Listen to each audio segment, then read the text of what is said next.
any person to start any business, there has to be some inherent consumer problem that you're solving for. Entrepreneurs generally become entrepreneurs because they're good problem solvers. We tend to glorify entrepreneurs as founders, but I think let's also not forget that there are many entrepreneurial professionals. What's the number one quality जो HUL में अलग थी?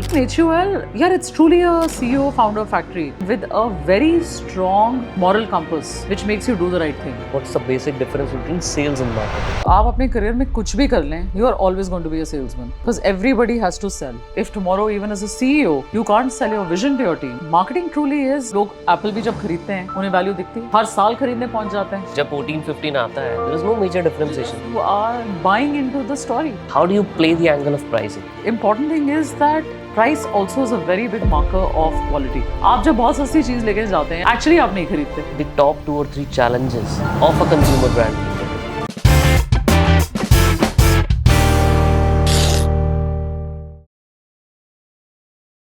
Thank you, Sukhleen, for being here. Being here, क्या मैं आपके यहाँ पे आया हूँ. So thank you for inviting me to your beautiful house. Thank you, Nitin. And एक बार डिस्कस करेंगे यार, पूरा समझने वाले हैं because you are now running. You had running Good Glam Group के CEO थे आप, है ना? And इतने सारे brands के साथ आपने काम किया है. You have been a marketer throughout your life. You understand marketing. Difference between marketing and branding, you understand how to acquire a brand because आपने while you were there in Good Glam Group you acquired so many of companies. तो वो पूरा model समझेंगे आपसे. But पहले मुझे समझना है आपसे, एक तो हम प्लेज लेते हैं, वो मैं प्लेज आज स्किप कर रहा हूँ आपसे बिकॉज आप अपने घर पे बैठ के तो मुझे नहीं पता कि आप झूठ बोलने वाले, तो सच ही बोलोगे आप जो बोलोगे. I wanted to know from you, how does getting into a college like LSR changes you? Because so many people aspire to get into LSR and LSR में जाने की वजह से आपको लगता है कि आप Good Glam Group तक पहुंच पाए. Has that played any role in that? I think in all honesty, Nitin, हम जिन educational institute से गुजरते हैं, and I would say this on behalf of like all of us in our learning life, right? I think our formative years are our school, our college life. It makes us who we become in life.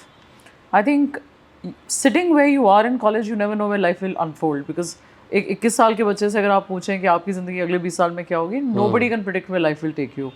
And ज़िंदगी पीछे देखकर ही समझ में आती है. Connecting the dot backwards. Always, the dots always connect backwards.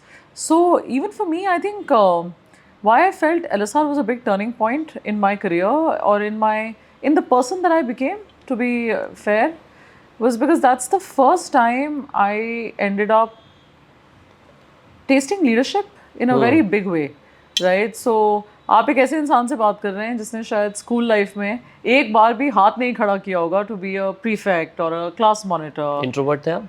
मैं introvert नहीं थी, but I was not somebody who would be going out of my way to take on responsibility. I was very happy being in the background and enjoying the show, right? In that regard, I was not as outgoing. But were you studious? I think I only discovered my academic bent of mine towards class 12th. मजबूरी में. मजबूरी में. So I think pre-boards तक we were also having a good time. Then जब आपको finally parents का डंडा आता है, when you realize कि it's now or never, फिर आपको पूरी जान लगा देनी पड़ती है just to survive. So I think I realized my love for academics under duress, under pressure. जब literally मजबूरी में my mom had to deliver. But otherwise left to myself, I was quite masmala. So very late Latif, last minute masmala. But 12th class I really put in my heart and soul. But till 11th, like how much were you getting in grades? And उसके बाद एकदम से कुछ ऐसा बहुत difference हुआ? I think 12th is really when I peaked in my entire school life. Otherwise I was always like a decent student, like a say a 60-70%er, maybe 70-80%er. But 12th is really when I went out and I was amongst the top 3 because I really realized the importance of those marks, especially given India, where getting into college is so difficult. And I realized my mother is not going to be paying for any donations or will not be calling up anybody. So I had no choice but to work hard. So, and coming back to college life, I think Nitin, it was really like a big turning point. For someone who had always been in the shadow, I think that's where I really discovered my leadership spine, if I may say so. So, I stood for college elections. I had been doing debating actively. And I think that was a year in which, there were 8 candidates, 1800 लोगों का पूरा college.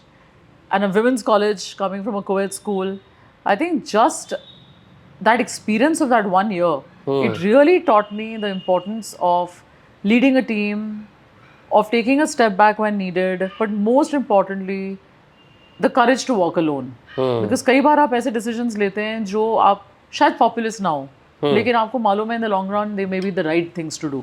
Do you remember any decision that you took while you were in the elections or leading the team in the college?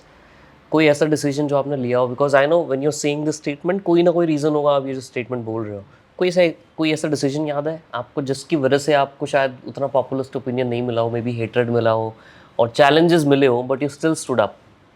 I think for me the journey was not so much about one decision, but I think through the experience, I think first thing I discovered was for someone who had never ever come in the limelight. College student selections was probably my first time, and I think in the resounding victory I had was really like a huge vote of confidence, which came from fellow students when they saw something in me which I probably hadn't seen in myself, right? And when I talk about the courage to walk alone, I think those are moments in which, for instance, see, typically in a college like in Delhi, you have students who come from all walks of life. You know, you have people who are coming from Tier 2 India, Tier 3 India, and also from the most elite schools in Delhi. You know, but creating an environment where everybody feels equal and valued, you know, is not going to be easy, right? And therefore, constantly creating opportunities to allow new people to step in, I think was one of the things which I was very passionate about. You know, and I still remember back in the day, it's very easy to keep promoting what's doing well or to keep glorifying the stars. But I think the real victory lies in discovery of new talent. And that I thought really gave me a lot of joy to see people really come out of their shell and try something. And they didn't have to be fantastic, but they just had to try. And I think just that courage that comes with supporting someone or placing your trust in someone who doesn't even know it, that they had it in themselves, I think gave me a lot of satisfaction. And do you think, while obviously dealing with so many employees now, you know, इतने सारी team को आप lead कर रहे हो, पहले 8 लोगों को लीड कर रहे थे कॉलेज में, अब तो इतने सब होंगे. Is there any parallel to what you do in college that makes you hire and train and maybe discover की जो बात कर रहे थे, or extract the right potential from the people that work for you today? Yeah, I think if I was to like draw a parallel, I think आप अगर एक सरकार चला रहे हैं या एक कॉलेज का एक पूरा एनवायरनमेंट चला रहे हैं जहाँ पे 1800 स्टूडेंट्स हैं, आप एक पूरी बॉडी को रिप्रेजेंट करते हैं, आप अपने कॉलेज को लेकर बाहर भी जाकर इंस्टीट्यूट को रिप्रेजेंट करते हैं. आई थिंक फंडामेंटली आप अगर कोई भी लार्ज असाइनमेंट लेते हैं, भले ही वो कॉलेज की असाइनमेंट हो या आपका प्रोफेशनल करियर में आपकी कोई भी स्टिंट हो, सबसे पहले तो आप you have to take a step back and start with the big picture. कि आपका अपने पोस्ट का या अपने इस अपॉर्चुनिटी का विजन क्या है, वो आपको कोई नहीं दे सकता. That has to come from you fundamentally just spending time understanding what about yourself or the experience you want to bring forward, which will be scripted as your story, right? Then comes the story of the members who come together with you, because every single person has to find their story for it to be a collective victory, right? So I think it's really important that every individual is able to script a story that collectively creates a script that becomes extremely memorable. तो आप ये college में करें या आप अपने एक business के स्टेंट में करें, but fundamentally you have to start with a vision, put together a fantastic team, probably a team that is infinitely better than you. Trust them, give them resources, because without resources they will not succeed. Correct. And then most importantly, get out of their way. जो बंदा जो चीज़ बढ़िया कर सकता है, आपको ज़रूरत नहीं है हर चीज़ में टांग अड़ाने की. आप वहाँ वैल्यू ऐड करें, take up the toughest problems and trust your team to take up challenges and go for it. Once you agree on the correct what, the how has to be left on people. And then you have to trust them. And you also have to realize that देखिए आपको आज हम दोनों यहाँ पे जहाँ पे भी बैठे हैं बात कर रहे हैं, so many people have allowed us the chance to make mistakes, you know. And I think होता क्या है जब आप ऊपर जाते जाते हैं, आपका रिस्क एपेटाइट एक्चुअली कम होता जाता है, बिकॉज हर डिसीजन आप पे रिफ्लेक्ट करता है. But fact of the matter is यार many people placed trust in you for you to be able to make those mistakes that allowed you to learn. I think the important thing is to try not to make the same mistakes again. जब तक आप नई गलतियां कर रहे हैं, आप grow कर रहे हैं. सेम गलतियां दोहरा रहे हैं, तो फिर आप एक पैटर्न में फंस रहे हैं. जिस पैटर्न से अगर आप नहीं निकलते, तो वो गलतियां फिर आपको लेकर ही चली जाती हैं. सो आई थिंक वो थोड़ा सा रियलाइजेशन इम्पोर्टेंट है. आप मार्केटिंग करते हो, राइट? आप what will you call yourself, leader or a marketer, or is there any difference between both? Yeah, I would simply say all of these things are jargons beyond a point. I think, see, you sometimes have to lead, sometimes you have to follow. You will have to practice situational leadership. कई बार आप आगे बढ़ते हैं, कई बार आपको realise हो जाता है कि शायद एक सबसे यंग मेंबर आपकी टीम का भी बहुत अच्छे से कंट्रीब्यूट कर रहा है, तो आपका ज़रूरत ही नहीं है to lead, but to actually sit back and allow him to thrive, right, or allow her to thrive, right. I think I would probably call myself somebody who enjoys solving problems, setting a big vision, and then mobilizing people to really give their best. You know, so that's the part that I really enjoy. So if I look back at my career, I would say in every stint, there's a very clear problem I would remember. कि हम एक mission क्या बन गया? उस mission, what mission actually galvanized me to wake up every morning and say यार ये fight है. So somewhere in me, I think if you ask me, I call myself an activist. I think वो activism का कीड़ा ना मेरे college life से शुरू हुआ है, मुझे कॉलेज से शुरू हुआ है, सब कुछ वहीं से शुरू हुआ है, बिल्कुल वहीं से शुरू हुआ है. और वो आई थिंक इट्स अ कीड़ा. हर एक इंसान की एक चूल होती है, राइट? आपको अपनी जिंदगी में अपनी चूल ढूंढनी है. सो मेरी जहाँ तक है वो आई थिंक काफी हद तक एक्टिविस्ट है. सो मुझे एक मुद्दा मिलना चाहिए, फिर मैं उस मुद्दे के पीछे बिल्कुल लग जाती हूँ. बट फिर वो मुद्दा जब एक बार सॉल्व हो जाता है, then I have to find the new मुद्दा, new problem to solve, right? But are entrepreneurs generally become entrepreneurs because they're good problem solvers? I would agree with you. But you know, you don't necessarily need to become an entrepreneur. You could be very entrepreneurial even as a professional. But I think a lot of times we tend to glorify entrepreneurs as founders. But I think let's also not forget that there are many entrepreneurial professionals who work in large organizations as well as emerging organizations that make that organization thrive. Right. But we, I think, in our narratives only continue to celebrate the guy who's at the helm, without realizing that being entrepreneurial doesn't necessarily mean that you need to be an entrepreneur. You know, it simply means you need to be a self-starter, right? Someone who can take initiative, solve new problems. You went to Paris, right? LSR के बाद directly आपने क्या किया? Then I was hired by Hindustan Lever, straight from the campus. So I spent my first 8 to 9 years professionally with Hindustan Lever. Various stints. I did a sales stint in Uttar Pradesh. I did marketing on brands like Knorr, Lakme. And then I came to Delhi. I was based in Bombay with Reckitt, where I had a chance to work on brands like Dettol, Durex. After that, I was very fortunate to get a chance to work with L'Oreal, a company I hugely admire and respect for the brands they've built. And that too in the global headquarters at Paris. So that was what I did from 2015 to 2017. मुझे ना एक चीज़ पूछनी है, like so many people, especially these young 20-year-olds, want to get into HUL, L'Oreal, Reckitt. अभी अगर मैं बात करूँ तो what's the number one quality one should have? और I would say कि क्या आपने ऐसी एक एक यूनिक चीज़ सीखी जो HUL में अलग थी, L'Oreal में अलग थी एंड RB में अलग थी? Okay, let me answer it differently. हर एक कंपनी का कल्चर होता है, राइट? बिल्कुल, So, बिल्कुल. क्या क्या ऐसी वाइब थी जो आपको पता है यार, अगर मैं HUL की बात करती हूँ ना तो मुझे ये फील होता है. What did you learn? यार इसमें ना दो सवाल हैं. पहला सवाल है कि क्या वो एक चीज़ है which sees you through in a long career, right? अगर आप आज 20 साल के हैं, 22 साल के हैं, फंडामेंटली इंसान नहीं बदलता, ग्रो ज़रूर करता है, इवॉल्व करता है, बट जो आपका एक बेसिक आपका एक ढांचा है वो इवॉल्व करता है, लेकिन बिल्कुल ब्लैक एंड वाइट नहीं हो जाता. So I think the one thing which definitely I think is common for all the people who I've seen around me who've continued to do well stint after stint, I think they all continue to remain students. You know, whether they're students of life or students at work, but they never let pride come in the way of their learning. So that I think is one common trait that I find amongst people who I have seen succeed and thrive despite failures. They've never stopped growing. So that would be the answer to your question one. I think the second part that you asked was the one thing that I would take away from each organization.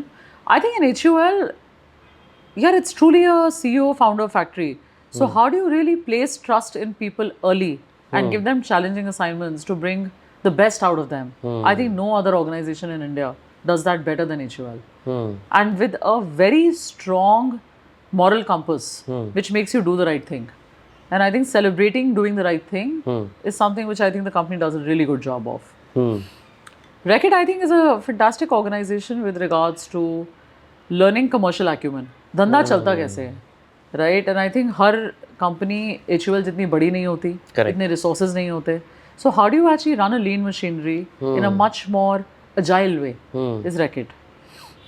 L'Oreal, I would say, is probably the world's best example of being sharply in one segment or category that they've defined and continuously deliver fantastic results by being ahead of the curve. So I think whether it's in their ability to build brands or it's in their ability to execute, I think they have both those strengths which are exemplary.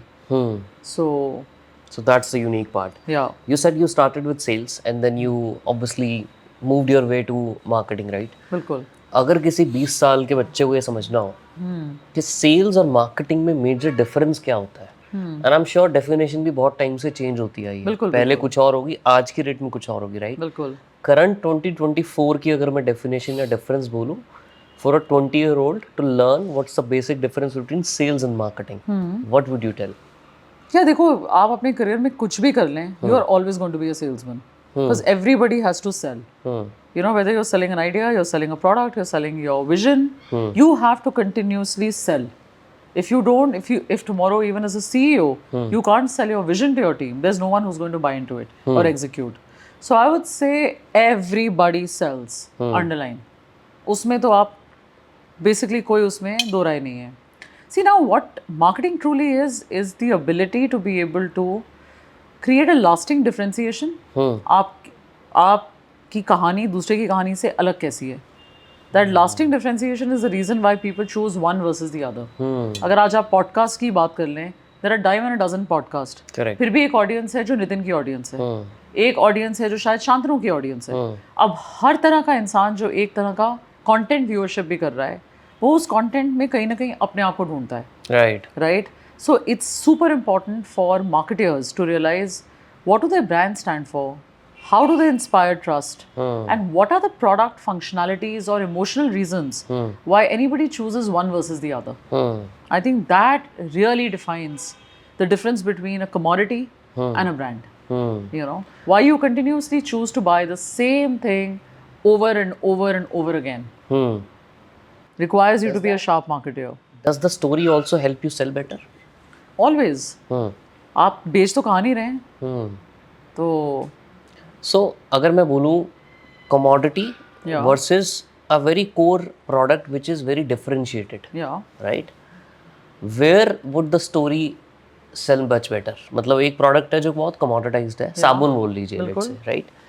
Versus something which has a very inherent differentiated characteristic. कोई भी एक चीज़ है जो बहुत unique है जो किसी और के पास नहीं है, right? Where do you think the story will add more value?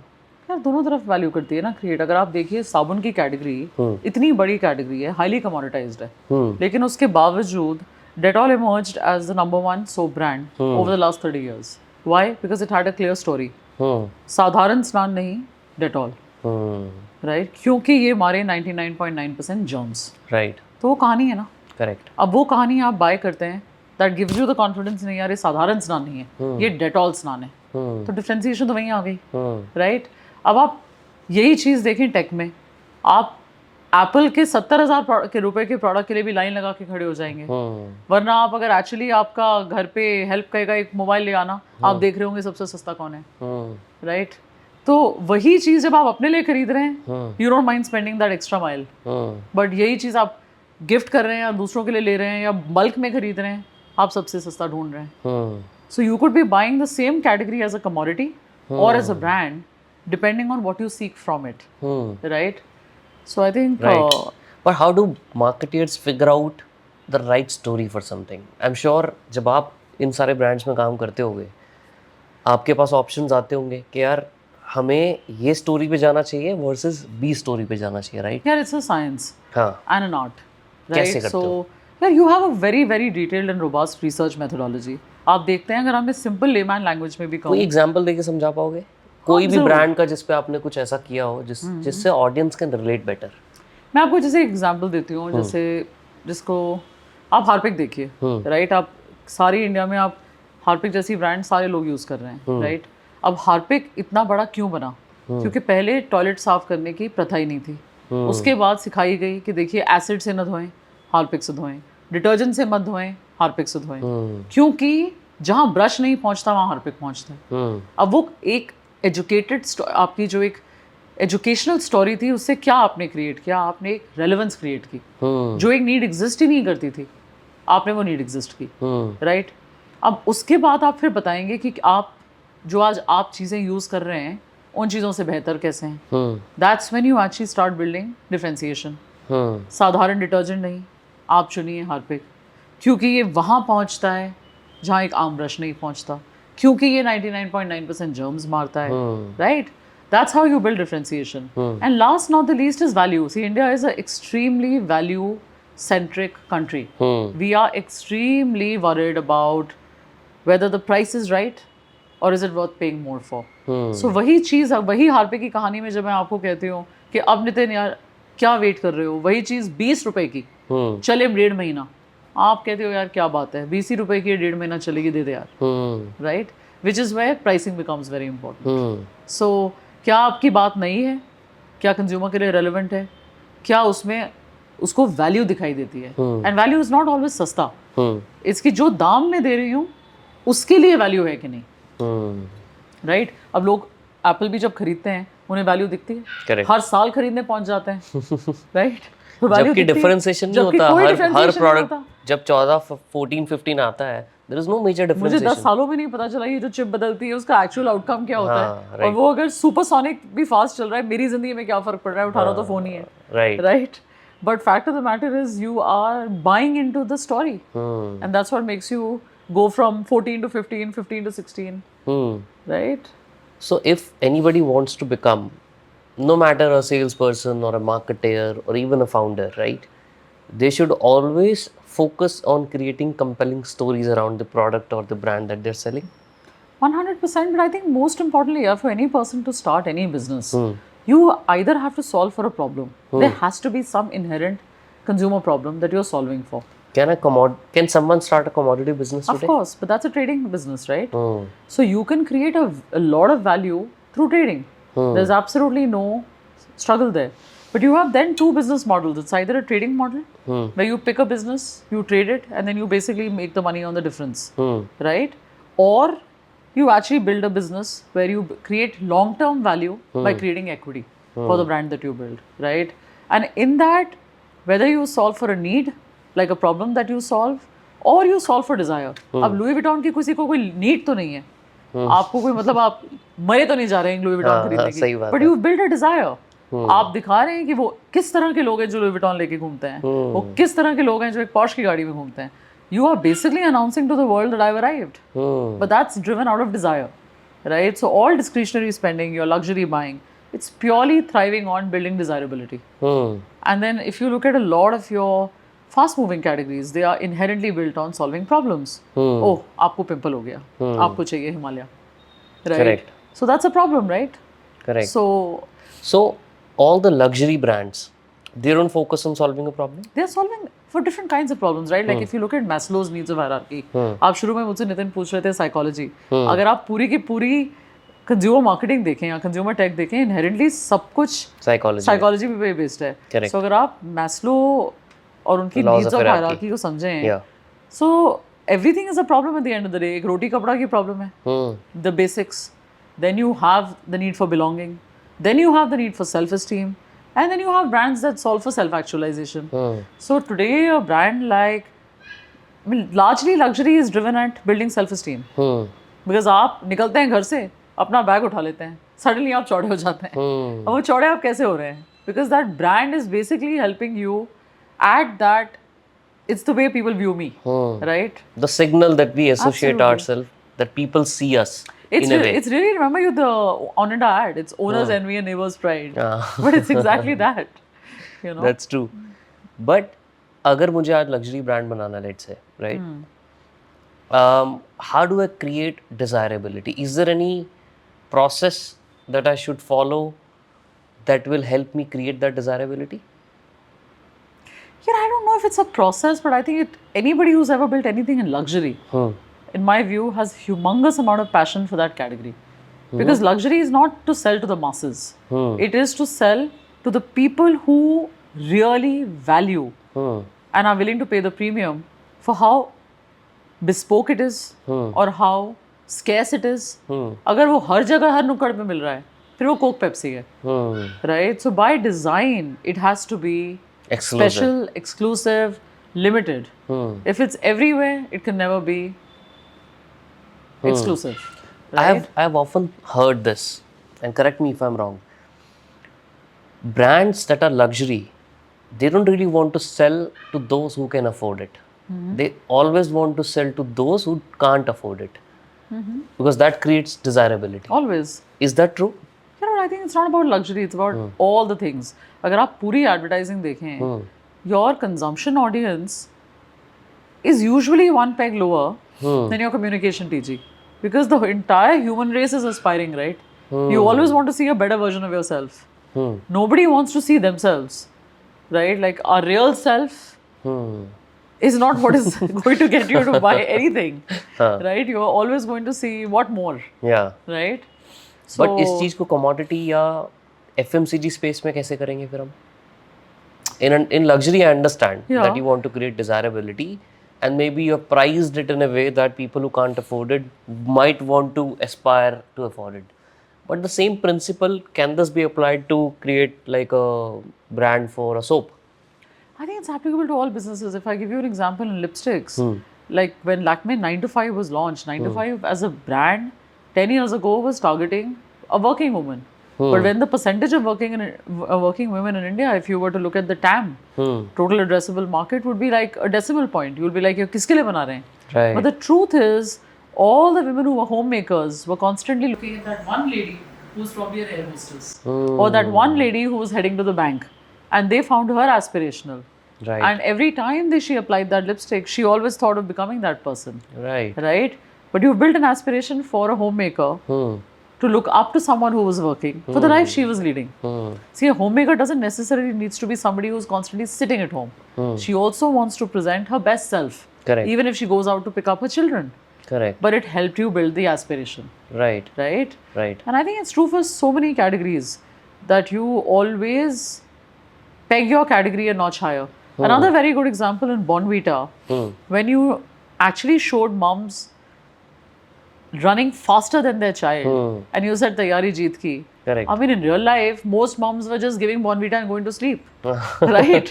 But you are also trying to project the kind of mother who has that competitive spirit to go out there and to demonstrate in action and not preach in words. Correct. But it's a higher order value, right? That's crazy. But do you believe that in order to create that aspiration or desirability, how do you play the angle of pricing? Yeah, देखो, important thing is that price also is a very big marker of quality. अब जब चीज़ बहुत ही सस्ती होती है, अगला क्या कहेगा? इतना सस्ता बेच रहा है, क्या डाला है इसमें? Right? Correct. So yeah, see, the fact of the matter is your consumers are your wives, your mothers. They're super common sensical. I think a lot of times in the businesses we run, हम सब कुछ ले आते हैं, बस common sense को घर पे छोड़ाते हैं. You know? But honestly, it is simple common sense. आप जब बहुत सस्ती चीज़ लेके जाते हैं या कभी आप देखते हैं थ्रो अवे प्राइस पे कोई चीज़ मिल रही है, एक्चुअली आप नहीं खरीदते. True. लेकिन कई बार आप बहुत महंगी चीज़ बिना डिस्काउंट के भी खरीद आते हैं. Why? Because inherently, you see value.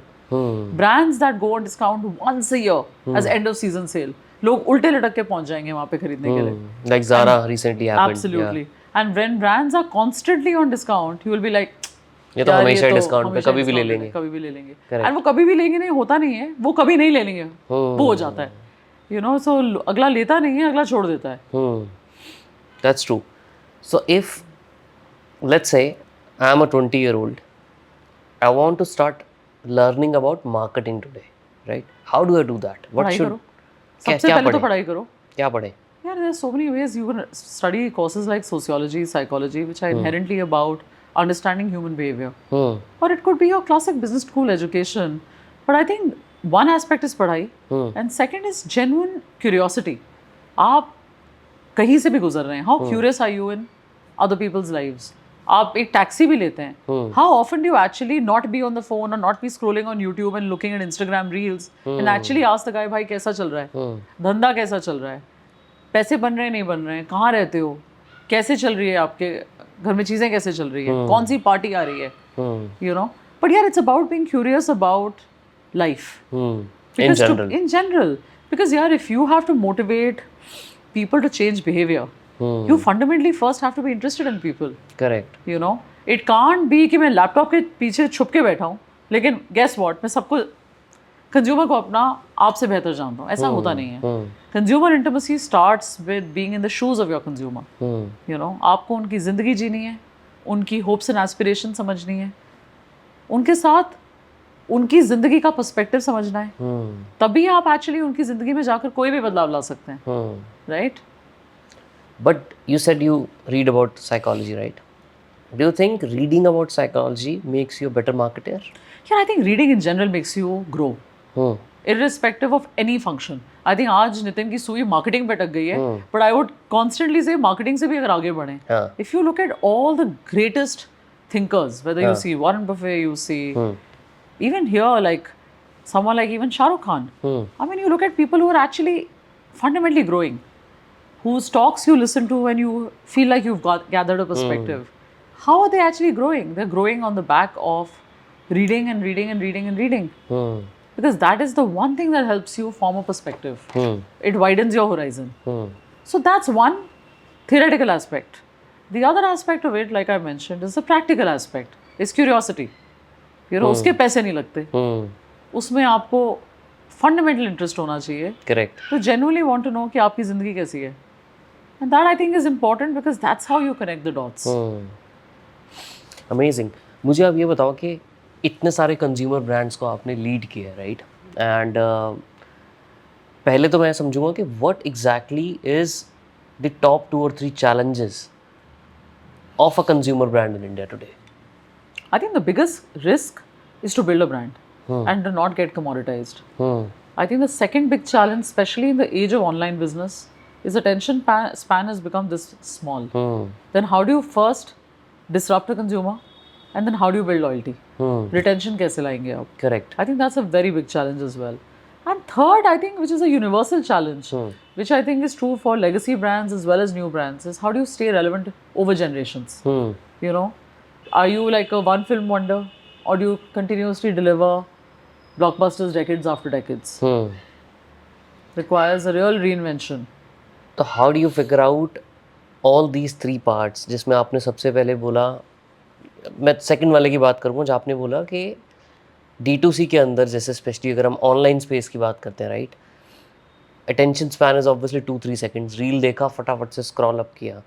How do you create that long lasting और attention seeking behaviour from the consumers? Can it only be done through marketing or can it be done through product differentiation, or is there any other element that you always focus on while creating these things?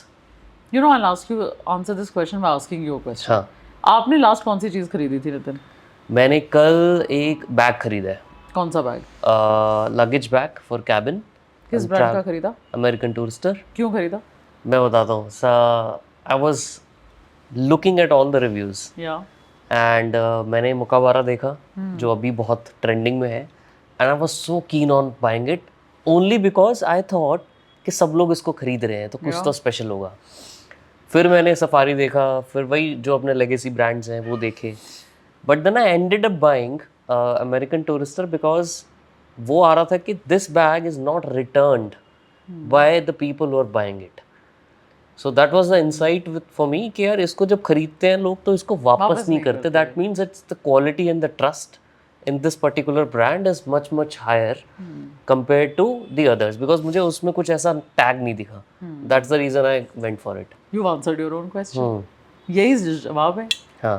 We buy only when we trust somebody else's experience, and that experience helps us take the decision. Because somebody has helped us take the risk away. Right. और वो किस चीज़ से हुआ? आपके लिए review से हुआ. Correct. भले ही मोकोबारा में दिलजीत था, लेकिन उसके बावजूद आप अमेरिकन टूरिस्टर पे आ गए बिकॉज आपने रिव्यू पढ़ा. And nothing, review is nothing but social proof. True. That's it. But American Tourister is like a very long lasting, मतलब बहुत टाइम से चल रहा है वो तो. Yeah. उसके रिव्यूज, उसके फीडबैक, उसका trust is going to be ever lasting.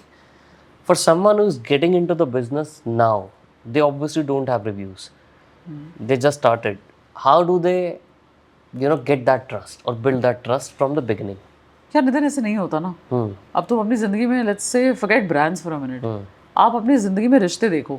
आप कितनी बार जाते हो, आप कहते हो यार ये मेरे स्कूल का दोस्त है, मेरी 3rd क्लास से मेरा दोस्त था. Why do you trust him more than the guy you met sitting next to you in your new job? True. Yeah, because you've built it and tested that relation over multiple seasons. Correct. Same thing applies to brands. चाहे आपने उसके साथ बात भी ना की हो, but because एक सेम शहर से हैं, सेम कॉलेज में पढ़े हुए थे, अब जाके फील हुआ तो एक वो शायद ट्रस्ट ऑटोमेटिकली आ जाता है. Sir, any brand that has been able to survive, say a 30-year journey, 50-year journey, the brands I spoke to you are over 100-year-old. A Harpic is a 100-year-old brand. Correct. Right? Dettol is a 100-year-old brand. Lakme is today over 80, 90 years, right? What is it telling you? It has managed to stay relevant generation after generation. So anyone who's starting the business out, first thing is, the biggest struggle I think we are all facing in the industry is that our motivations to start a business sometimes are flawed. Either it is to sell the business or it's an obsession for IPO. Yeah, IPO is a journey. It can never be a destination. Right? So अगर आपका starting hypothesis flawed है, तो वो brand कभी बन ही नहीं सकती. आज हम सब as in India are full of awe and respect for Haldiram. I don't think Haldiram was started by the family with the intent to say यार कब मुझे लेस खरीद लेगा. सही बात है. Right? They were just doing their job and happy about absolutely. it. Yeah. And they were going about doing it brilliantly with a lot of sincerity and perfection. Correct. If you look at their operations, the product quality, they've never let you down. Right? आप सारी दिल्ली घूम लें, आप फिर जाकर हल्दीराम पे पहुंच जाते हैं. बिल्कुल. But why? आप किसी को मिठाई भी दे रहे हैं, आप कहते हैं जी हल्दीराम की है. But where does that trust get built? It gets built over a period of time. But the starting premise is आपने किया क्यों है? What's your why? Your why has to be to build something that is intergenerational, that will last. Is it important to have an intergenerational thinking or something which is everlasting? See, you have to have a balance. You also have to think of survival today. Otherwise, there is nothing to build intergenerationally. Correct. Equally, you also have to make sure that your big picture decisions, product quality, the way you communicate to consumers, the non-negotiables that you define around your brand or your product are defined keeping that future in mind. Because once you let go of that, there's nothing left to be retained. That's true. So, you worked with these companies. What was the time when you went to Paris and what exactly were you doing over there? I was heading innovations for Garnier and it was around 2015 is when I went there. Very enriching experience. I'd never lived abroad prior to this. And that too, most part of my career was in Anglo-Saxon companies. It was my first experience with a French organization. I have a huge amount of respect for their culture and their eye for detail, the precision, the love for learning. It's one country in which you will see, the dire contrast, if I can share with you, is अगर आज आप Hong Kong में train पकड़ रहे हैं, एक इंसान अपनी नज़र उठाकर भी आपको नहीं देखेगा. The whole train would be with people who are either on their AirPods or are watching their screen. And on the contrary, even if today you catch a train in Paris, you will see a wide majority of people reading a book. Right? You will still see the older versions of your cell phones versus the newest, shiniest cell phone on the block. Tells you something about the society. Right? What they value. How are they growing and evolving? So I think it's a very special culture and a special country. It has its own set of challenges as well, but I think there are many things which make them very special, in my view. So how did the journey of Good Glam Group happen? मतलब वहाँ तक कैसे आए आप? क्या reason था join करने का? Yeah, it was also a lot of serendipity, if I may say so. I was on my maternity leave after I had my twins, and I was on a CMO role prior to that. And after that, that was the longest break I had taken in my last 20-year career, where I had basically taken a pause. I had some time to reflect. And I realized that for me personally, I wanted to start a new S-curve, which is I had seen larger companies, how they worked. And over the last 18, 19 years, I was very fortunate to learn from some of the best leaders, had a good fortune of working on some remarkable brands. But then after that, I realized that, if all of that learning can then be applied to a new business, say in consumer tech, could there be an interesting spark that I could create? So with that in mind, I think I had a chance to meet Darpan. I really thought he had amazing energy and audacity. So with that, I said, why not? Let's give it a shot. And last 2 years, in my view, 2.5 years that I spent with the group, I learned a lot. Saw some amazing brands coming together. Also saw the challenges for a new business to become relevant, to grow.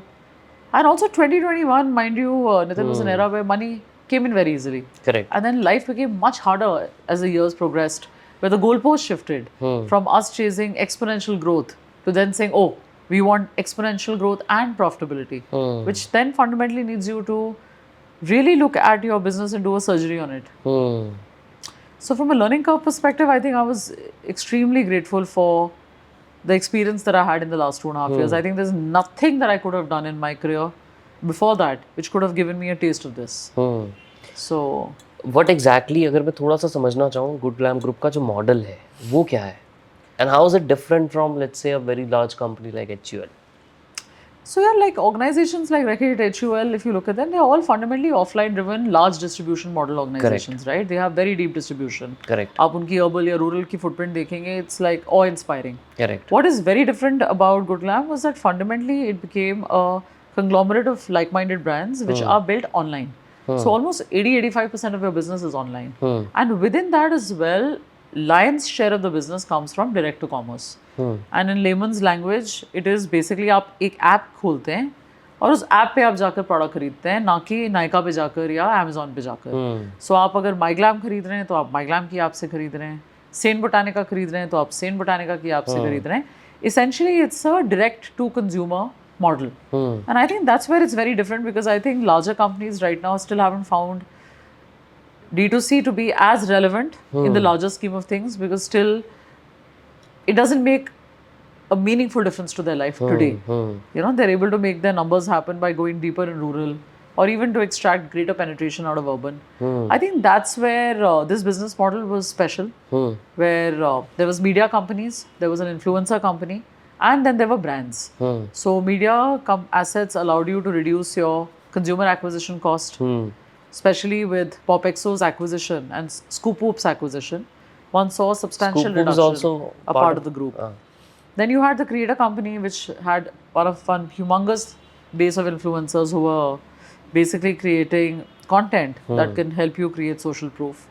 And then you had brands that could leverage that ecosystem to grow.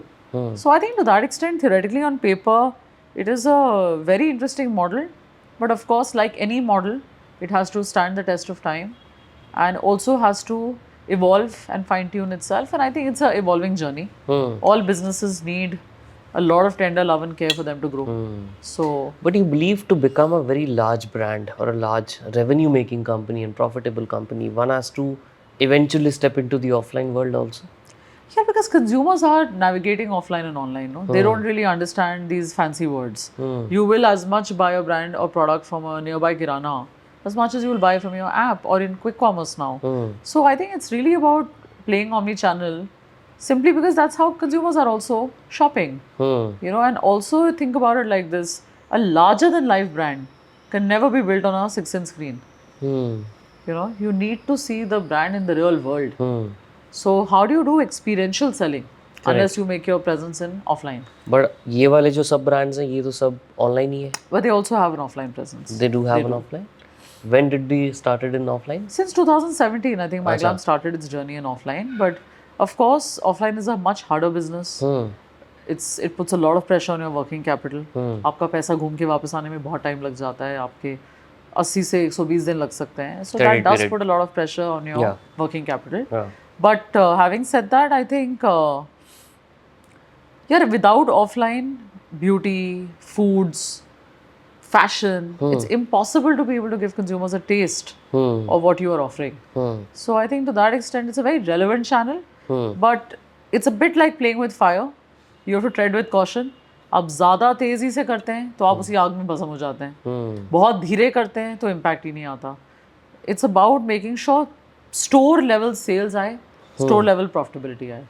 तो how should one get into offline? So अगर कोई D2C company इस podcast को सुन रही है and they are maybe successful and they let's say reached 50 crore 100 crore runway through online, as a advisor to them what would you advise कि यार आपको किस तरीके से ऑफलाइन में जाना चाहिए? जैसे आपने बोला ज़्यादा तेज़ी तो जल सकते हो, ज़्यादा स्लो तो कुछ भी इम्पैक्ट नहीं पड़ेगा, तो क्या बैलेंस है, क्या तरीका है उसको करने का? Yeah, I think there's a lot of sanctity and truth in your own data in online. See, the beauty of online business is you can actually track it to the last mile. Correct. Right? So today, if you're a 100 crore business, you know where your core consumer sits. First thing is to be where you are most relevant in your catchment area. Okay. तो अगर आज आप एक brand है जो pan India बिक रही है, लेकिन आपको अपने डेटा में दिख रही है कि थाने अगर आपके लिए सबसे ज़्यादा सेल्स कर रहा है, तो सबसे पहले आप जाके थाने में एक्सपेरिमेंट करें, तो रियलाइज कि थाने में ऐसा क्या हो रहा है जो पूरे भारत में नहीं हो रहा. Then you start small. Start with 10 stores, but perfect the model. Don't be in a desperate hurry to scale. Fundamentally understand trial कैसे होगा, दुकान में विजिबिलिटी कैसे होगी, पैसा कैसे वापस आएगा, रिटेलर का इंटरेस्ट क्यों आएगा आपके उस प्रोडक्ट को रखने का या उसको रिपीट करने का.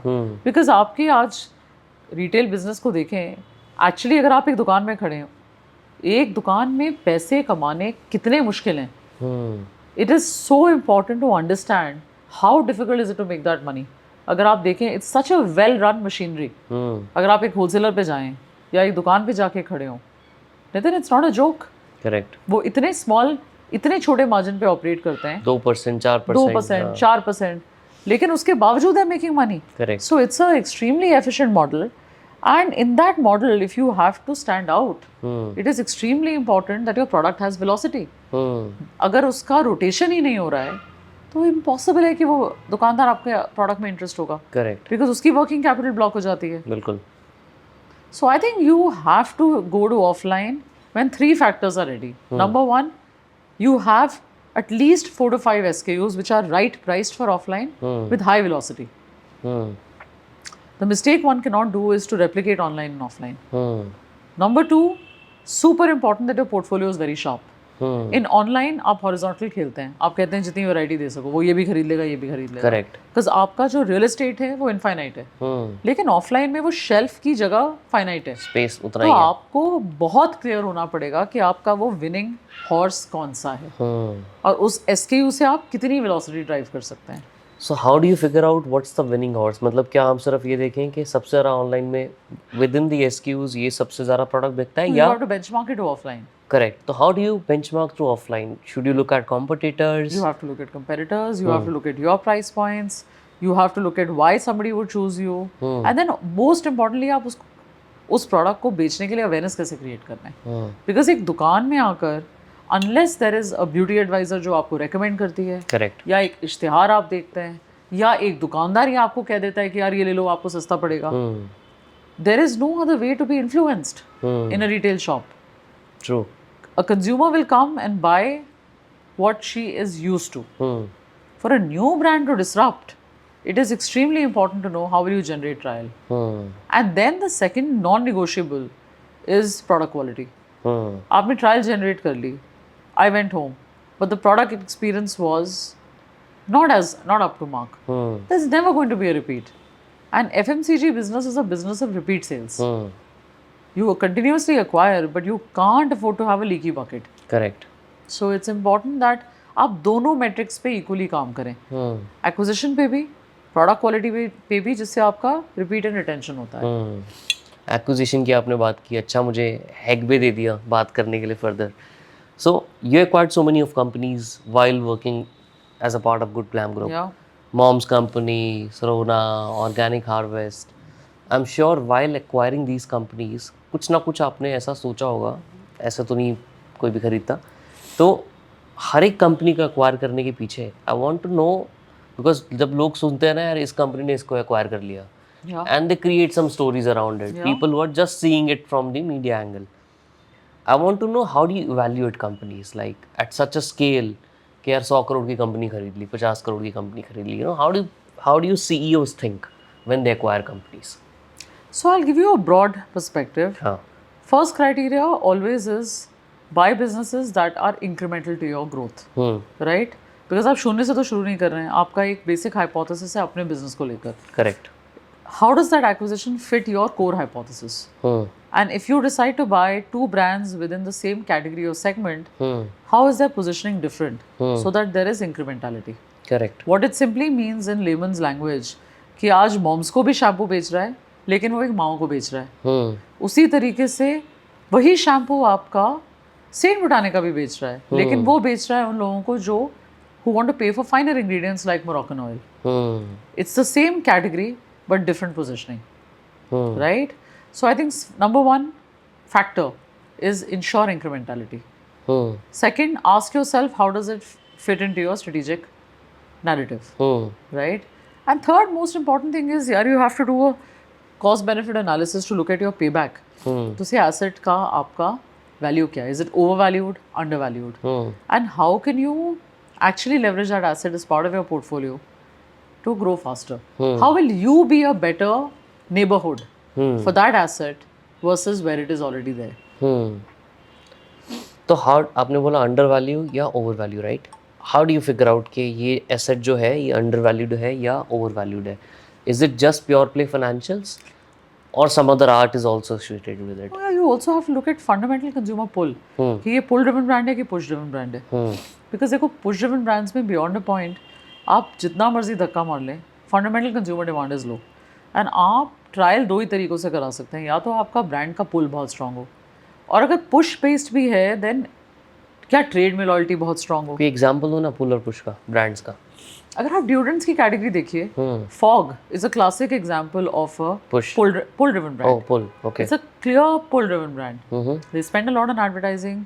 The entire flywheel that was built by Darshan भाई was fully focused on creating the pull. And that's how Fog's advertising became so iconic. But equally, if you look at legacy players in deodorant categories, they are typically discounting and giving a hefty margin to the retail and the wholesale. So then the recommendation comes in. तो ऐसा नहीं है कि उनका share zero है, उनका भी share substantive है, 10%, 12%, 15%. But those are brands that are being built by trade recommendation. कि आप लखनऊ में बैठे हैं, आप केमिस्ट की दुकान में गए, आपने कहा डिओड्रेंट देना, बंदा कहता है ये पकड़िए. That ये पकड़िए is trade recommendation. आप उसी दुकान पे गए और आपने कहा भैया फॉग निकालना. That is a pull driven brand. And दोनों businesses work करते हैं provided you know what is your moat. Bigger problem is कि जहाँ पुल भी नहीं है और पैसे भी नहीं है क्योंकि आप प्रॉफिटेबल नहीं है कि आप पुश भी कर सकें.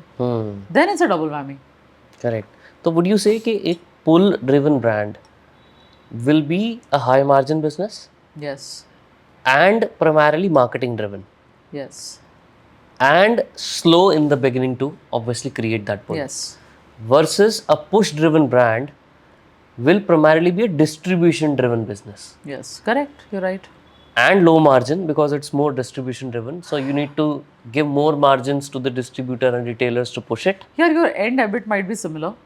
In one case, you are spending that money in advertising and promotion. Yeah. In the other business, you're spending the money in trade spends. Correct. But fundamentally your EBIT will be similar. It may still be a 20% EBIT business. Correct. अगर आपका दोनों का gross margin 70 से शुरू होता है, एक में आपने वो 20% एडवर्टाइजिंग में डाल दिया, Correct. दूसरे में वही 20% आपने ट्रेड को दे दिया, राइट. एंड गेम में आपका EBIT शायद सिमिलर हो, लेकिन लॉन्ग टर्म ब्रांड एक्विटी और हायर मल्टीपल अगर आप खरीदने में जाएंगे, always pull. Correct. But distribution led is very faster to sell क्योंकि जल्दी बिक रहा है, पूरी जिंदगी निकल जाती है. बट अगर मेरे पास ऑलरेडी एक डिस्ट्रीब्यूशन किसी ब्रांड की है, for example good glam group की एक डिस्ट्रीब्यूशन थी, और मॉम्स कंपनी या सिरोना ने वो डिस्ट्रीब्यूशन यूज की और इमीडिएटली पुश कर दिया. यार ऑफलाइन में तो honestly beyond a point push चलता ही नहीं है. अच्छा. बिकॉज जिस चीज़ की नीड ही नहीं है, जैसे अब आज मॉम्स को is a brand which is built on creating relevance. पहले आपको सिखाना पड़ेगा कि एक मॉम की स्किन एक ऑर्डिनरी वुमन की स्किन से कैसे अलग है. अच्छा. Therefore आपकी स्किन के रिक्वायरमेंट्स कैसे अलग हैं, Therefore आपके प्रोडक्ट्स कैसे अलग हैं. अब ये पूरा नैरेटिव आप पुश से नहीं समझा सकते. उसके लिए बहुत important है कि आप consumer education करें. Correct. Right? So I think, see where... So commodity business generally work without a story, generally work through push. Can you say that? Not just commodity, yeah. There are a lot of push-driven brands, but they have been built over a long period of time. You know? And there's no clear right or wrong here. It's a question of what's your fundamental business model and how do you intend to sell. But for a long-term brand building, there is absolutely no question in my mind. It has to be pull-driven. You know? अगर मैं Sirona, Organic Harvest या Moms company out of these three, आप किसको पुल बोलोगे, किसको push बोलोगे, या it's always offline तो ही हम पुश पुल की बात करते हैं? I would say all brands are at a different stage of evolution. So Sirona is a very interesting example because that is a brand that is getting into new categories, new segments, niches जिनका TAM छोटा है, लेकिन उस TAM में the first brand of choice becomes Sirona. तो अगर आप एक menstrual cup की बात कर रहे हैं, इंडिया जैसे कंट्री में शायद 10 लाख पीस ही बिकते हैं, लेकिन वो 10 लाख पीस सबसे ज्यादा सिरोना के बिकते हैं बिकॉज वो कप इटसेल्फ इतना नीश है अभी, right? But with in that niche this is a dominant brand. Correct. Versus that, if you look at a Saint Botanica or a Momsco, both of those brands are playing in large segments. Face wash is a large segment, or for that matter, a day cream is a large segment. Within that, they're trying to create a positioning for themselves which helps them to differentiate. Right? Now that of course is also a pull-driven business, but it requires a lot of education because per se the segment is ubiquitous. हर तरफ है. But why should you buy one versus the other? It becomes a share battle instead of growing the category. Right? So whenever you have to gain share, it becomes like a war.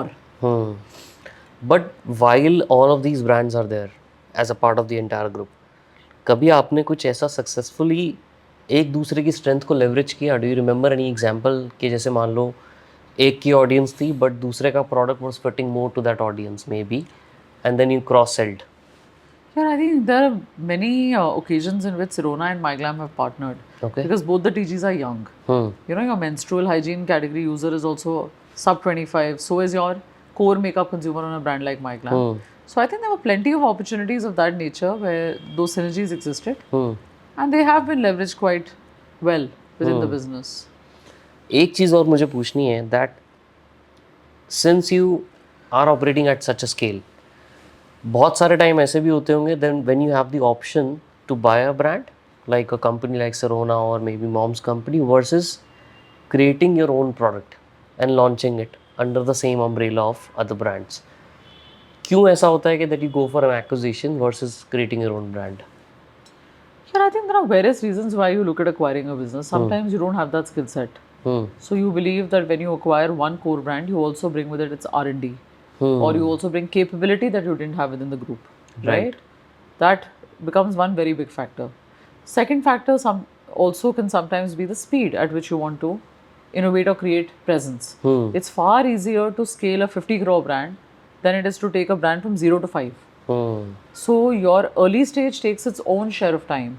But 50 crore तक आते आते आपका एक core consumer बन चुका है, आपका एक fundamental market fitment of POC deep तरीके से हो चुका है. Correct. Right? Then S curve starts to hit you because you still have a large enough critical mass which starts to take off.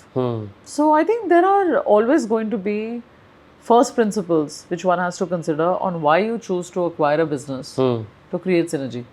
Right? But I think fundamentally for all businesses to grow, you have to do both.